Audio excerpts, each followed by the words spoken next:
Have you ever wondered how a God of love could command the terrors found in the Book of Revelation? We've all seen the images, whether in movies or in our own imaginations. Four horsemen riding across a broken world, trumpets sounding from the heavens, unleashing plagues of fire and torment. Stars falling from the sky as mountains crumble into the sea. It is a powerful, terrifying story. But for millions, it also feels deeply incomplete. It leaves us with heavy, unanswered questions. What is the true meaning behind these violent symbols? Why do so many popular retellings contain details that feel inaccurate or out of place? And the biggest question of all, the one that lingers in a quiet, unsettling silence. What is the real reason for these judgments?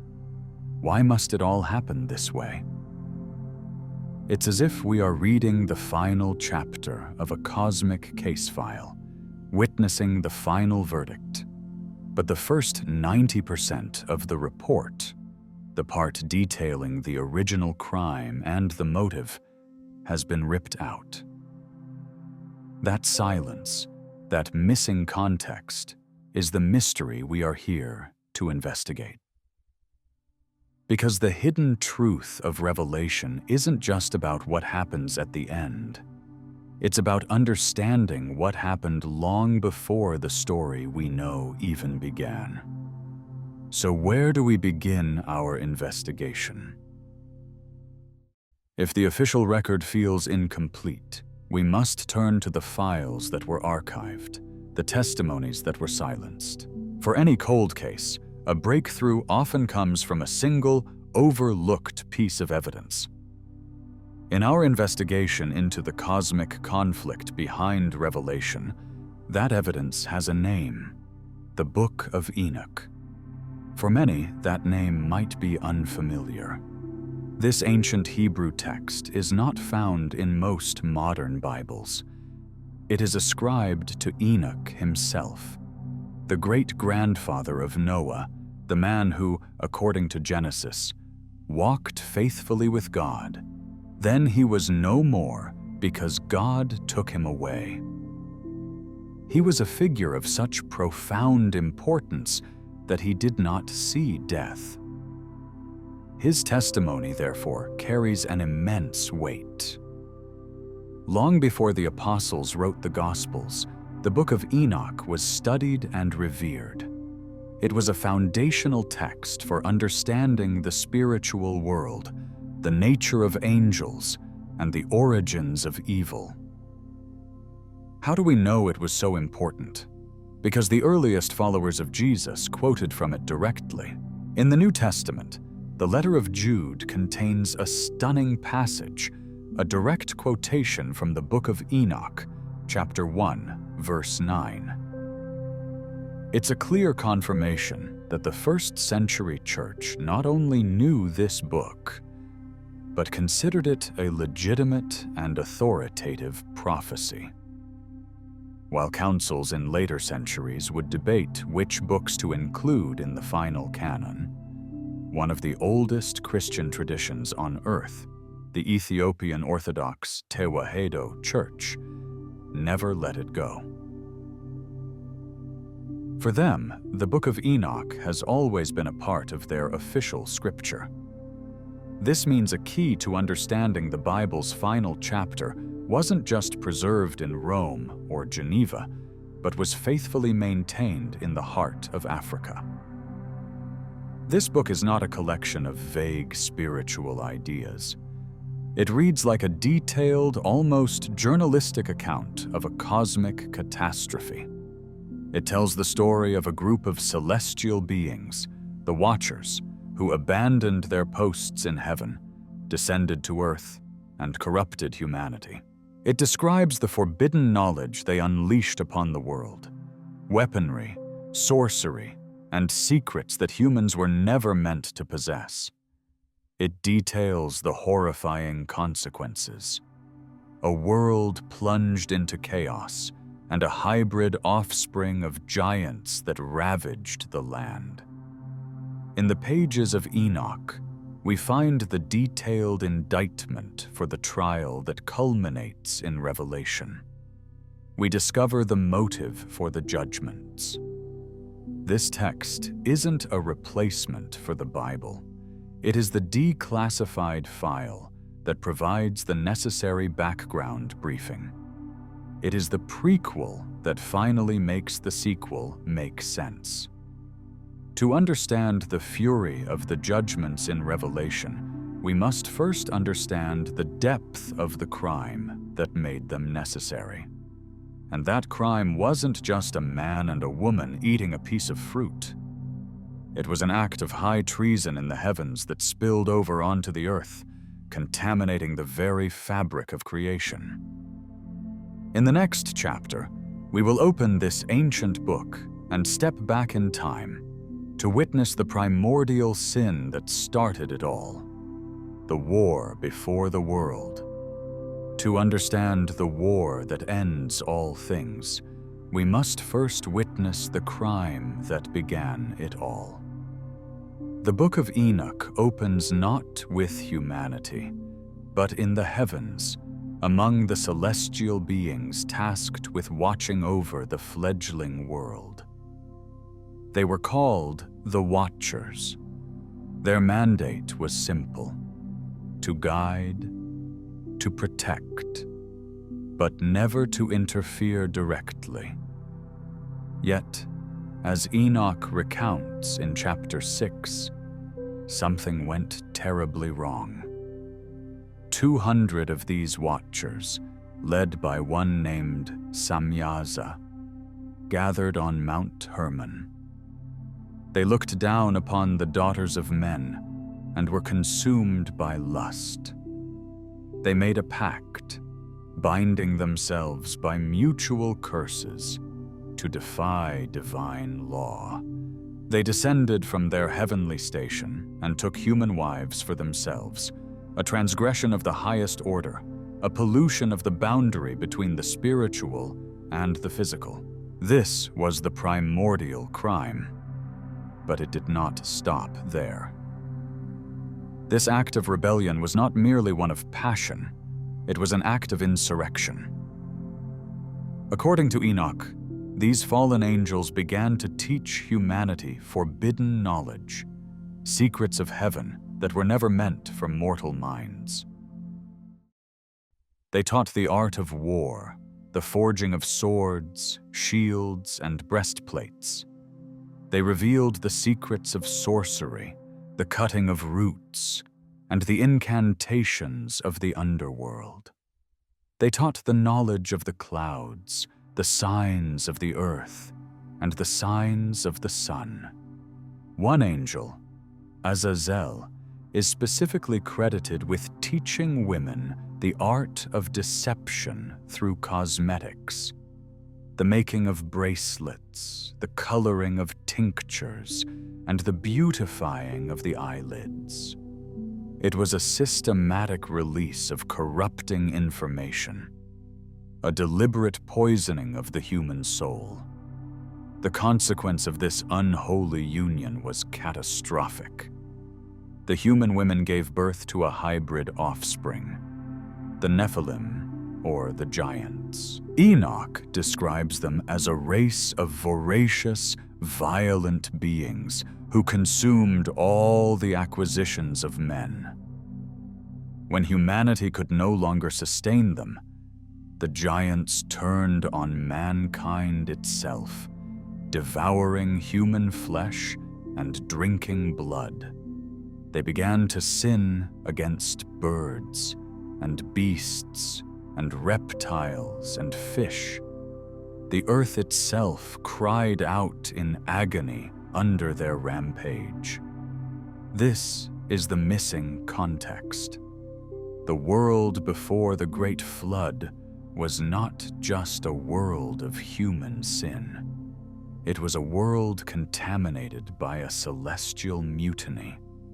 The chaos was not merely moral, it was genetic, spiritual, and systemic. The very fabric of creation was being undone by beings who knew better, who had stood in the light and chose to bring darkness. The problem was no longer just a human one. It was an angelic one, and its hybrid progeny was destroying the planet. This wasn't a situation that could be fixed with a simple warning. The corruption was too deep. The source code of creation had been infected. This is the scene of the crime. This is the true reason a judgment of unimaginable scale was not just an act of anger, but an act of cosmic necessity. This is the beginning of the war that Revelation concludes. When the Lamb breaks the first 4 seals in the Book of Revelation, the judgments do not begin with fire from heaven. They begin with the thundering sound of hooves. The 4 horsemen are unleashed upon the earth, figures so iconic they have become synonymous with the apocalypse itself. But who are they, really? Many interpretations exist. Some see the first rider on the white horse as a figure of conquest, perhaps the Antichrist. Others, surprisingly, interpret him as Christ himself. But if we view this through the lens of our investigation, through the evidence provided by the Book of Enoch, a far more chilling and specific identity emerges. The horsemen are not random agents of chaos. They are the direct, cascading consequences of the primordial crime committed by the Watchers. They are the echoes of that ancient treason, now amplified to a global scale. Let's look at the evidence. The first horseman rides a white horse, is given a crown, and holds a bow. He goes out conquering. What was the very first forbidden knowledge the Watchers brought to humanity? The arts of war and conquest. The Book of Enoch states they taught men to make swords, knives, shields, and breastplates. The rider on the white horse, therefore, is not a person. He is an idea made manifest. He is the personification of that original corrupting knowledge of warfare, a false authority crowned with the ambition to dominate, sent out to reap the terrible harvest it first sowed. Once the idea of conquest is released, the literal act of war inevitably follows. The second horseman on a fiery red horse is given a great sword and the power to take peace from the earth. He is the direct and bloody result of the first rider's mission. He is the fulfillment of the Watcher's lessons, turning brother against brother, nation against nation, just as the giants they spawned once turned on humanity.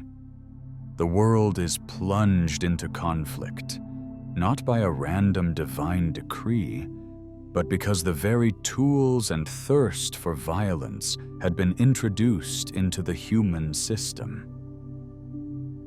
The third horseman follows on a black horse, holding a pair of scales, proclaiming a measure of wheat for a day's wage. This is famine. But again, this is not a random plague. It is the echo of the Nephilim's insatiable hunger. The Book of Enoch describes in horrifying detail how these giants consumed all the acquisitions of men, devouring harvests until nothing was left, and then turned to devouring humanity itself. The famine of Revelation is a cosmic memory of that primordial devastation, a world once again brought to its knees by an unnatural and all-consuming hunger, and where conquest, war, and famine ride, the fourth horseman is never far behind. He rides a pale horse and his name is Death, and Hades follows with him. He is the logical conclusion, the final, grim summary of the first three. Power was given to them over a fourth of the earth, to kill with sword, with hunger, with death, and by the beasts of the earth. These are not four separate punishments.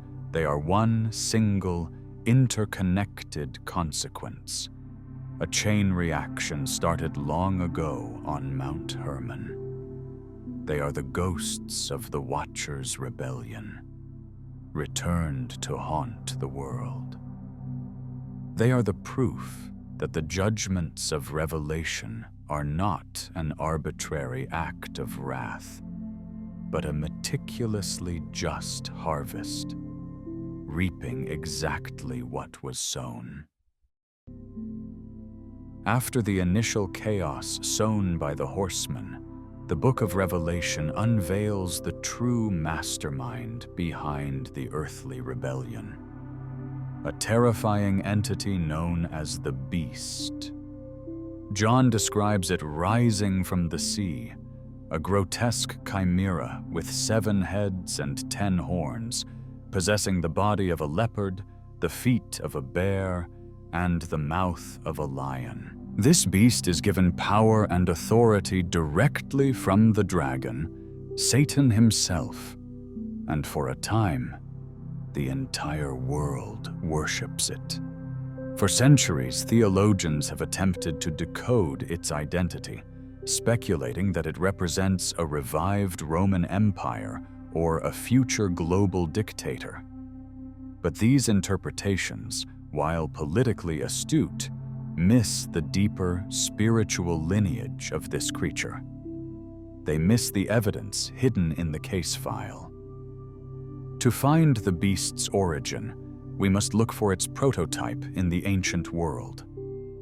The Book of Enoch provides a perfect match: the Nephilim. They were the first titans, the first mighty men of old, who ruled through brute force, demanding worship and establishing kingdoms built on violence and bloodshed. The beast of Revelation is not a new creation. It is the final, perfected evolution of this Nephilim spirit. It is the culmination of a system of governance based on rebellion, a global kingdom founded on the very forbidden knowledge of power and control that the Watchers first introduced. The beast isn't just a political system. It is the spiritual heir to the cursed bloodline of the giants, the ultimate expression of a kingdom built in defiance of God. And with this beast comes its infamous signature, the mark, the number 66. This is perhaps the most feared and misunderstood symbol in all of prophecy. It is often reduced to discussions of microchips or digital currencies, but its true meaning is far more profound. It represents the final, ultimate loyalty test in the cosmic war. Remember the primordial crime. The Watchers made a pact on Mount Hermon, a binding oath that sealed their rebellion. The mark of the beast is humanity's opportunity to enter into a similar pact. It is a conscious choice to align with the dragon system in exchange for worldly survival, the ability to buy and sell. It is a declaration of allegiance. The number itself, the number of a man, signifies the apex of human achievement without God. It represents a civilization perfected through the forbidden knowledge of the Watchers, a system that glorifies human strength, human wisdom, and human self-sufficiency above all else. It is the ultimate monument to mankind's pride, a final attempt to build a Tower of Babel that reaches not to heaven, but seeks to become a heaven of its own. Therefore, the beast and its mark are not merely a future political problem. They are the final, terrifying manifestation of a spiritual infection that began eons ago. The beast is the spiritual successor to the kingdoms of the giants, and its mark is the final, damning oath of allegiance in a war that has spanned millennia. Understanding this connection from the Book of Enoch transforms the beast from a mere monster into a key piece of evidence, revealing the true spiritual stakes of the final conflict. This brings us to the heart of the matter, the question that echoes loudest in the comments of anyone who encounters this story. Why? Why such terrifying judgments?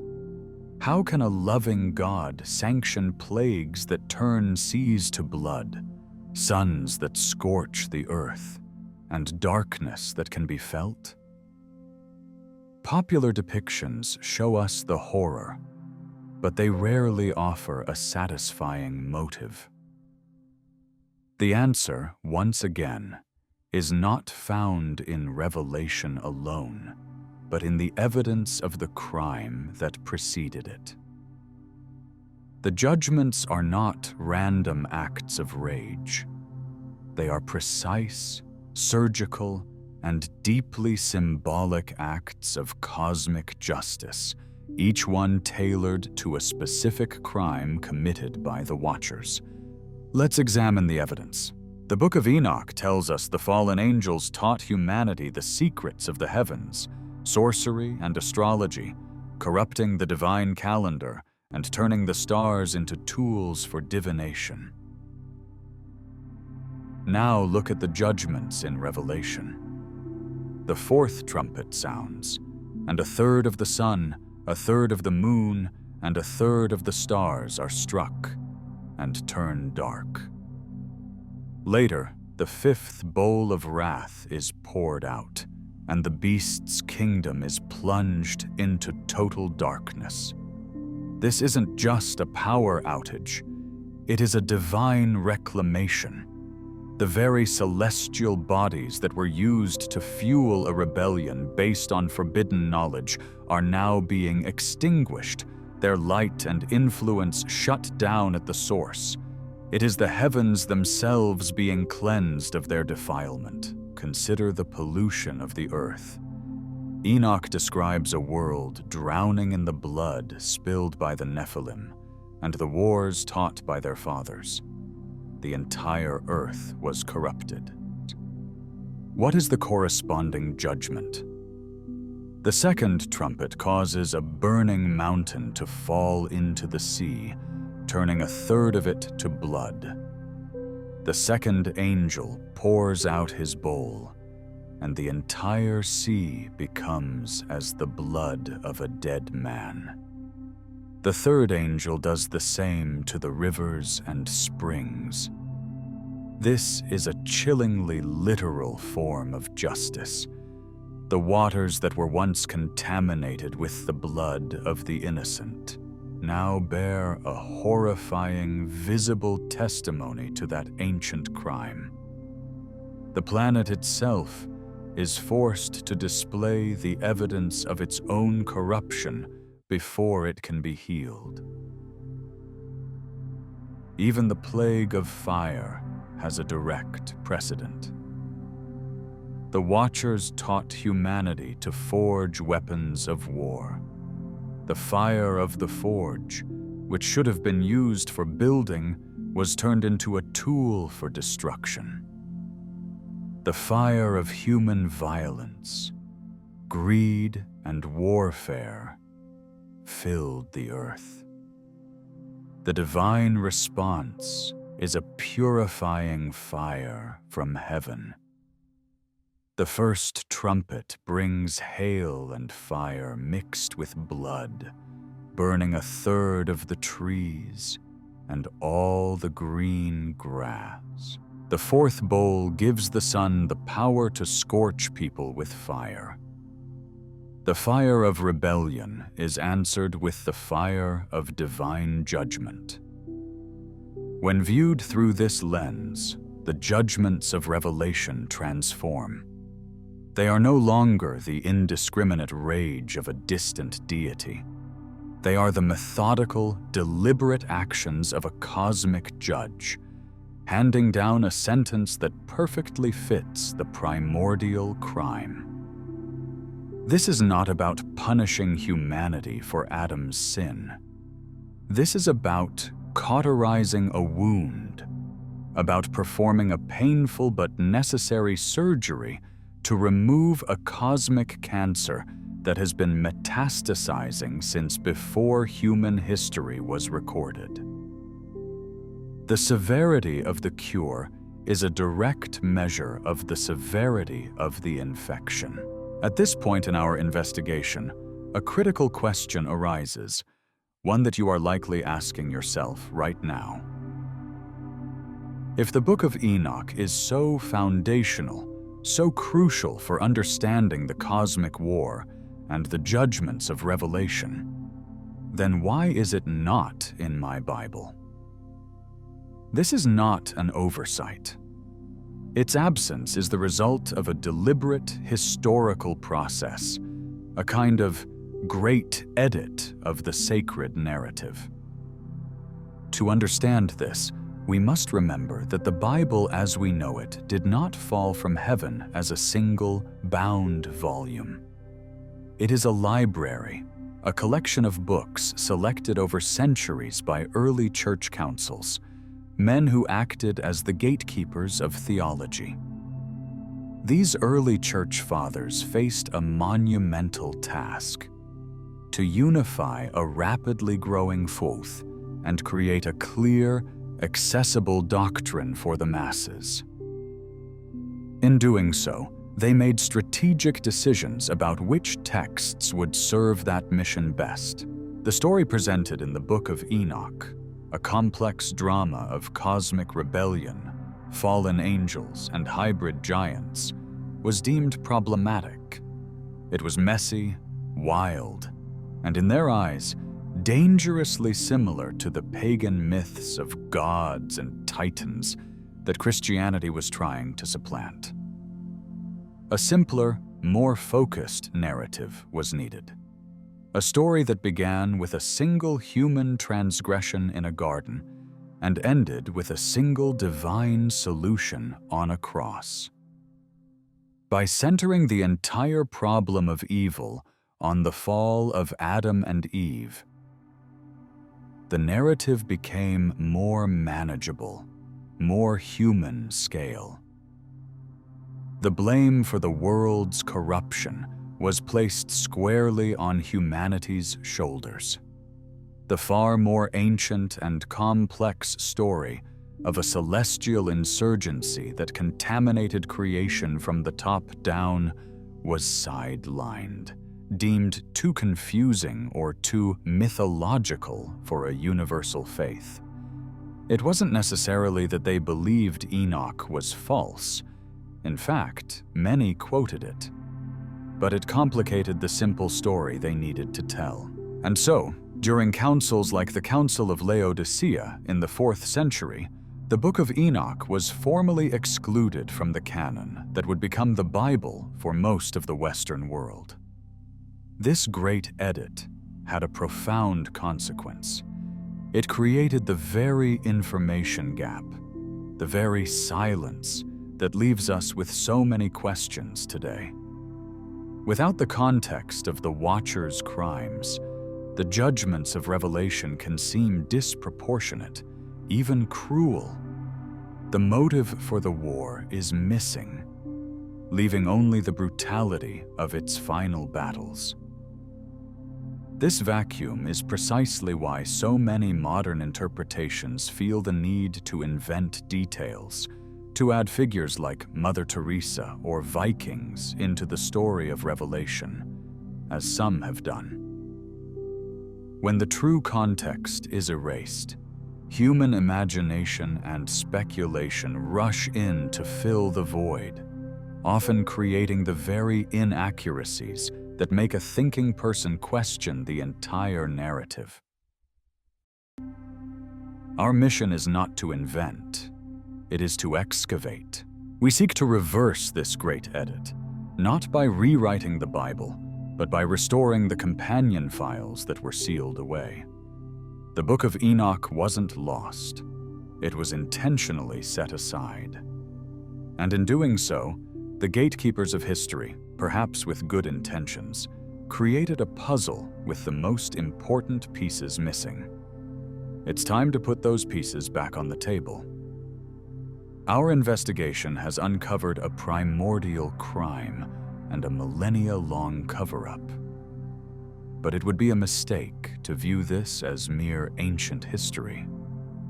The legacy of the Watchers does not lie dormant in the forgotten pages of old books. It is alive, echoing in the very civilization we inhabit. The cosmic war never ended. It only changed its form, and its battlefields today are our societies. Look at the evidence.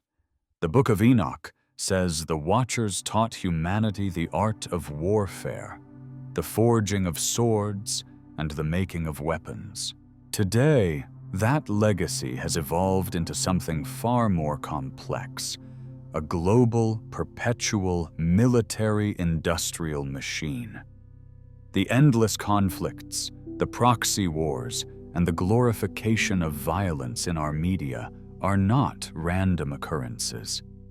They are the direct echoes of that first toxic gift given to mankind by the fallen angels. The lust for power, for conquest, and for domination by force is not a modern human invention. It is an ancient code, a malware installed into humanity's operating system at the dawn of time. Every news report of a new war, every dollar poured into the creation of weapons of mass destruction is a note in the chaotic symphony that the Watchers first began to compose. Consider the second legacy, forbidden spiritual knowledge. Enoch tells of angels teaching sorcery, enchantments, and the reading of the stars. Today, we are witnessing a massive resurgence of these practices under a modern veneer. Astrology is no longer a fringe hobby. It is a billion-dollar industry shaping the life decisions of millions. New Age spiritual practices, occult rituals, and a fascination with magic have gone mainstream, packaged and sold on social media as a path to personal enlightenment. This is not progress. This is a repeat. Humanity is, once again, seeking power and guidance from the same spiritual sources that once corrupted the world, echoes of the whispers from the Watchers. And perhaps the most visible legacy is the worship of appearance and materialism. Enoch records that the angel Azazel taught women the use of cosmetics to enhance their allure, a seemingly harmless act that planted the seeds of vanity and lust. Look around us today. We live in a culture obsessed with image, driven by social media algorithms that prioritize external beauty over internal worth. The relentless pursuit of wealth, status, and physical perfection is not just a feature of consumer society. It is the modern expression of the same vanity that was introduced thousands of years ago. These are not separate societal problems. They are symptoms of the same spiritual disease. The war described in the Book of Revelation is not some distant future event that will suddenly erupt. We are living amidst its opening battles right now. The struggle between divine order and the chaos sown by rebellious forces is playing out on your nightly news, on your social media feed, and perhaps within your own heart.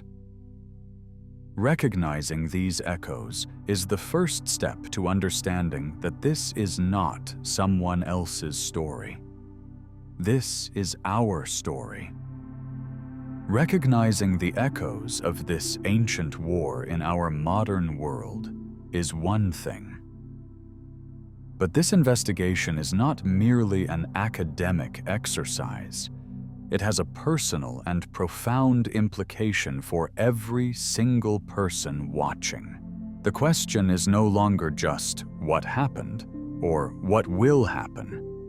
The most important question now becomes, what is my role in this? If this cosmic war is still being fought, where do I stand? The system of the gatekeepers, the one that resulted in the Great Edit, encourages a passive faith. It asks you to receive a simplified story and believe it without question. But the path of the spiritual archaeologist is different. It is an active path. It requires courage, curiosity, and a refusal to accept an incomplete record. Your role in this great investigation is not to be a soldier in a physical army, but to be a seeker of truth in an age of deception. It is to become an agent of revelation in your own life. This means the act of seeking out these hidden texts, of questioning the official narrative, is more than just a hobby. It is a profound spiritual choice. It is a vote of no confidence in the simplified story. It is a conscious decision to reject the censored version of reality and demand the director's cut. By engaging in this investigation, you are personally challenging the Great Edit of history. You are stating that you are not content with a faith that leaves the most difficult questions unanswered. You are choosing to honor the full, complex, and often terrifying scope of the story. This choice has immediate consequences for your own life. The battle between divine order and the chaos of the Watchers is not just happening on the world stage, it is happening within you. The struggle against materialism, the pull of vanity, the temptation to seek power through forbidden means, the despair that leads to violence, these are not just societal ills. They are personal fronts in the cosmic war. When you understand that the anxiety you feel from the relentless pressure of social media is an echo of Azazel's first lesson in vanity, you gain a new power over it. When you see global conflicts not just as political disputes, but as the continuing legacy of the Watcher's gift of warfare, you begin to see the world with new eyes. Your role, then, is to be discerning. It is to learn to recognize these ancient echoes in your daily life and to consciously choose a different path. It is to be a restorer of context, first for yourself, and then for those around you who are also wrestling with the same unanswered questions. You are no longer a passive spectator waiting for a future apocalypse. You are an active participant in a present conflict, a war that is fought not with swords and shields, but with truth and deception. The choice to seek the uncensored version of the story is your first act of defiance. We began this investigation with a question that has troubled believers for centuries. How could a story of love end in such violent judgment? We journeyed from the terrifying images of Revelation back to a primordial crime recorded in a book that was sealed away.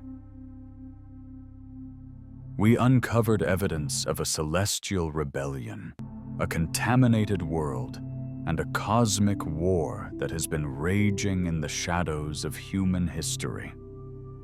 We saw that the final judgments are not random acts of anger, but the precise and just conclusion to this ancient conflict.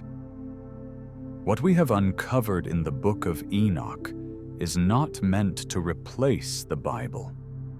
It is meant to provide its lost context. The goal of a spiritual archaeologist is not to discard the official record, but to place it on a larger map, to see how all the pieces connect. Our mission is to restore the fuller version of the story, to unseal the files that allow us to see the grand, overarching narrative. We do not offer you a new belief system. We offer you more evidence for the one you already seek to understand. This video, therefore, is not an ending. It is an invitation. The scroll has been opened for you, but the investigation has just begun. We are not here to give you all the answers. We are here to present the evidence and the questions so that you can awaken for yourself. The age of simply being told what to believe is over. The time for personal excavation has come. Now that you've seen a piece of the hidden truth, how does it change the way you view the story? What other secrets do you think are still sealed away, waiting in the forgotten corridors of ancient texts? Share your discoveries in the comments below, because the excavation has only just begun.